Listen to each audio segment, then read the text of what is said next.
Olá, eu me chamo Nefer, _Nefer no Twitter. Olá, eu sou a Carol, anarcovegana no Twitter. Hoje nós vamos narrar uma adaptação do texto de Valtryek, @Valtricos no Twitter, sobre uma crítica ao empirismo postada originalmente no Medium. Empirismo é a filosofia que crê que todo conhecimento é baseado na experiência sensorial, ou seja, ela diz que o conhecimento a priori não existe de fato ou está extremamente limitado. Empiristas afirmam que você não pode ter um conhecimento real do mundo de forma a priori, isto é, sem experiência. Eles afirmam que toda ideia surge de fenômenos físicos que são compreendidos com nossos sentidos: olfato, visão, paladar, tato e audição. Mas será que isso é realmente verdade?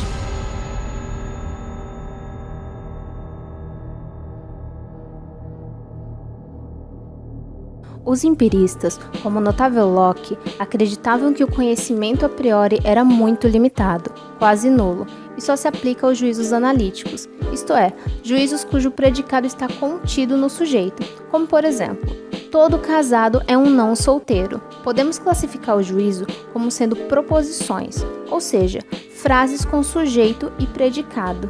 Esse juízo, todo casado é um não solteiro, tem o predicado, é um não solteiro, contido implicitamente no sujeito, todo casado.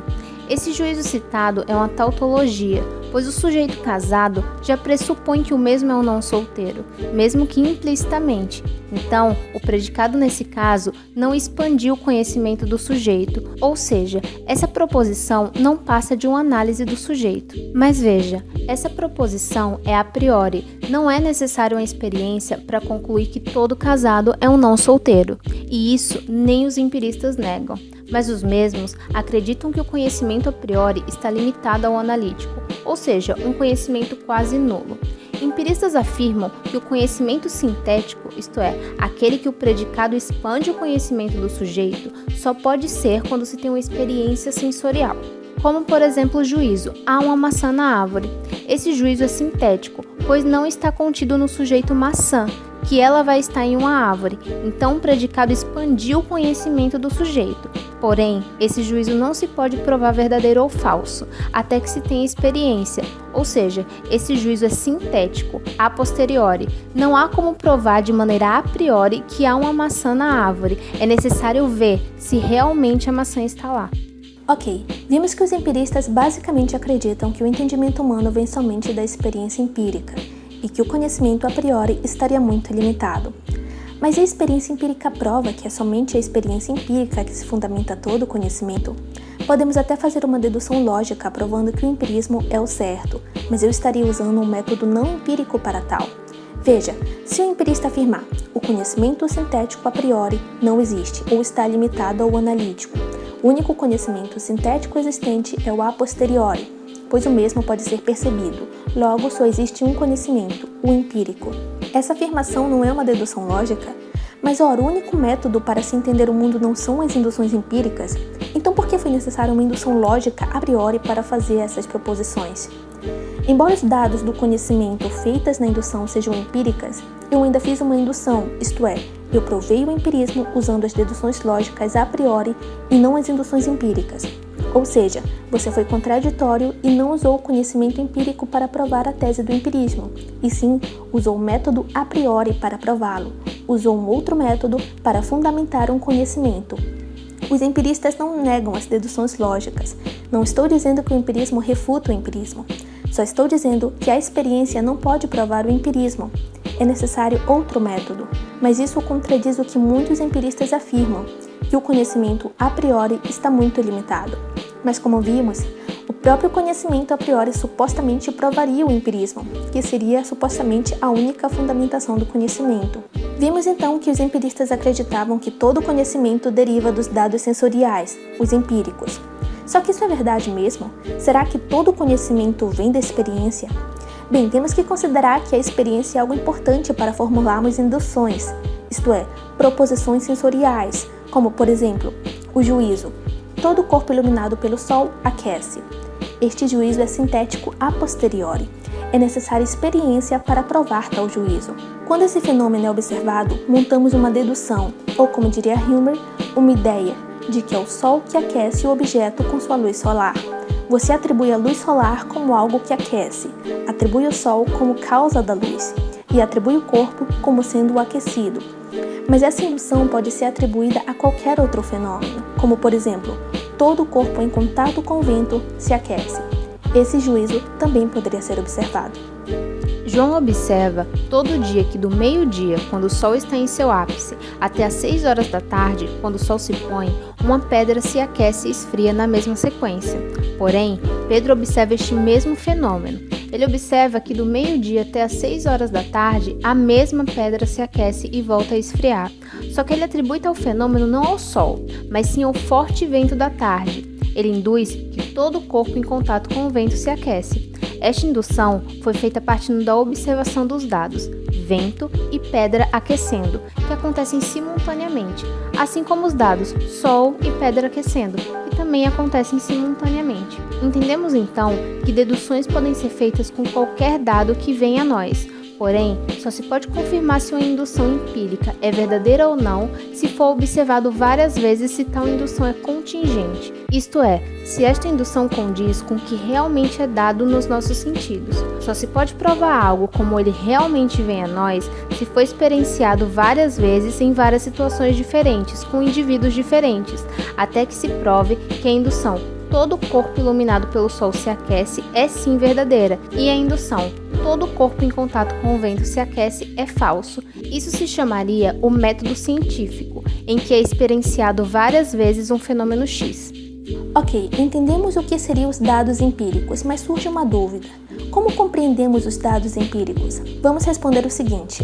A razão seria o meio por onde compreendemos o que é nos dado pelos sentidos. Veja, nós percebemos o mundo de maneira caótica, vemos ele como um amontoado de cores e traços irregulares. Daí é que vem um desafio. Como podemos compreender o mundo apenas o percebendo, sendo que os dados empíricos vêm a nós de maneira caótica? É aí que entra a razão. Olhe em volta, observe o ambiente onde você está. Olhe para o dispositivo por onde você está vendo esse vídeo.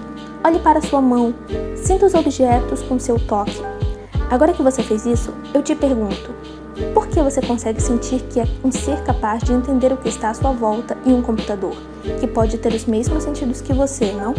Observe, você pode colocar uma câmera de alta tecnologia em um computador, tal câmera tendo uma resolução melhor do que a de um olho humano. Você pode colocar ultrassensores nesse computador, que podem sentir o menor dos toques e as menores mudanças na temperatura ambiente e pressão atmosférica. Você pode colocar ultramicrofones que detectam o menor dos ruídos, podendo ouvir um alfinete cair no chão a quilômetros de distância, além de ter um olfato e paladar mais aguçados do que de um humano. Mas mesmo esse computador tendo todos os sentidos de um humano melhorados a nível sobre-humano, esse computador jamais terá a capacidade de compreender o que ele recebe, ou seja, ele seria uma simples máquina que só recebe informações de forma caótica, isto é, ele só percebe o mundo, mas não o entende. Isso seria a percepção, a simples absorção de dados materiais. A compreensão de tais dados não está contida no dado em si, e sim nas próprias intuições da razão, que exploram e compreendem os dados postulados. Compreender seria não só perceber o mundo de forma caótica, mas montar através de seu espaço de razões o que aquele monte de cores e linhas embaralhadas significa. Por exemplo, se você não tem a razão, uma carteira não tem significado algum. Ela é apenas um monte de pontinhos que você percebe com suas faculdades sensoriais. Jamais conseguirá entender o que aquilo é apenas com observação. Veja, a compreensão não está contida no dado, ela está contida no seu campo de razões, isto é, na sua interpretação subjetiva dos dados. Resumidamente, podemos entender que o conhecimento empírico não está fundamentado na simples percepção do objeto, e sim na representação mental que você tem do mesmo. Ou seja, o conhecimento não está puramente fundamentado aos dados empíricos da razão, o conhecimento está na realidade fundamentado numa união entre os mesmos. Ora, se o conhecimento não se fundamente nos dados empíricos e nem nos dados da razão, sendo o primeiro as faculdades da experiência e o último as faculdades da razão, de onde se fundamenta o conhecimento humano? Como surge o conhecimento a priori e a posteriori? Vamos entender melhor isso agora. O conhecimento, como havíamos visto, são proposições justificadas. Crenças. As justificações das proposições não são fundamentadas puramente nas faculdades da razão ou nas faculdades sensoriais. Na realidade, o conhecimento tem raízes em ambos. Para começar, vamos entender as raízes da razão, que fazem parte da fundamentação do conhecimento humano. Deve ser levado em conta que quando percebemos o mundo empírico, o mesmo vem de maneira caótica, não está contido nos dados empíricos que percebemos o próprio conhecimento. Isso é observável quando vemos animais que têm os mesmos sentidos que os nossos, porém são incapazes de compreender o mundo à sua volta. Eles se movem pelos seus instintos naturais. Quando o animal percebe seu mundo em volta, não são as faculdades da razão que agem, são seus instintos. Então, o conhecimento empírico não se fundamenta nos dados empíricos, se fundamenta no entendimento de tais dados. O entendimento só pode ser dado à medida que se tem a razão. Para entendermos isso melhor, vamos ver um exemplo. O Flamengo ganhou o jogo contra o Grêmio. Nesse exemplo, vemos o seguinte: só é possível saber se o Flamengo realmente ganhou, justificando essa crença, se você tiver uma experiência daquilo e uma compreensão dos dados que recebe. De nada adianta você ir no jogo do Flamengo, assistir e ver se ele ganhou ou não, se você nem sequer tem uma compreensão de quem é o Flamengo e de quem é o Grêmio, do que é um jogo, do que é ganhar e do que é perder. A simples experiência e percepção desses dados não trazem a compreensão. A compreensão só pode ser dada à medida que se tem as faculdades da razão. O conhecimento analítico tem sua fundamentação não totalmente na razão, mas também numa experiência inicial. Por exemplo, todo casado é um não solteiro.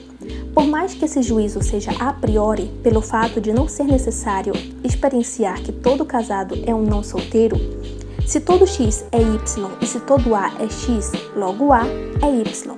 Não é necessária experiência para concluir que todo casado é logicamente não solteiro. Mas esse juízo não está totalmente livre de uma experiência inicial, pois casado é um dado empírico, um dado que não pode ser percebido à medida em que tem apenas as faculdades da razão. Então podemos concluir o seguinte: através das faculdades sensíveis, você percebe um determinado dado. Esse dado é interpretado como um casado. Na análise desse conceito, é deduzido que ele sempre será um não solteiro, pois é contraditório haver alguém casado e solteiro ao mesmo tempo. Logo é concluído que nenhum casado será um solteiro. Essa conclusão é feita a partir de uma análise a priori, embora os dados como solteiro e casado só possam ser percebidos de maneira a posteriori, a indução do porquê um não pode ser o outro ao mesmo tempo é feita de maneira livre de toda e qualquer experiência. É possível existir juízos sintéticos a priori? A resposta é sim. Para Kant, a matemática seria sintética a priori. Kant explica isso em Prolegômenos de toda a metafísica futura, o porquê de a matemática ser sintética e não necessitar de experiência. É possível um ser dotado apenas das faculdades da razão, que não tem as faculdades sensoriais, saber alguma coisa? É possível ele compreender a própria existência? Não. Ele só pode compreender a própria existência se ele souber que existe. E existir é existir em algo, em um campo físico. Mas se eu não compreendo uma existência física, tampouco eu poderia compreender a minha existência, pois na minha percepção nada existe. Eu simplesmente não tenho percepção. Poderia ser dito que compreender a própria existência não é saber se existe em algo, é ter noção de algo, isto é, pensar. Penso, logo existo. Mas ora, você só pode pensar se tiver algo em que pensar, um dado. Tal dado não pode ser percebido à medida em que você só tem as faculdades da razão. Tal dado deve ser percebido com alguma faculdade sensorial. Então seria possível saber que a distância mais curta entre dois pontos é a linha reta sem ter nenhuma faculdade sensorial? Não, pois você só pode ter a noção de espaço, pontos e linhas retas se você tiver uma experiência inicial.